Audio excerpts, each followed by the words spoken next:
السلام علیکم ورحمت الله وبرکاته. محترم ناظرین و کتونکو، دا د بحرین بازار دی. دغه ټیم تقریبا 12 بجې دی د شپې.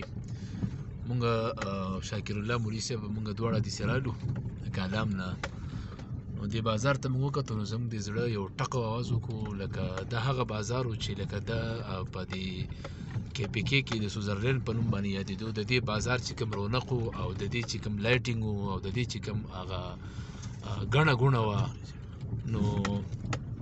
نو لکه وسو د بازار ته مونږ رالو، نو زموږ مخې ته یو سپی راغی او نور لکه مونږ داسې خفه یې کړو. داسې حالات دي.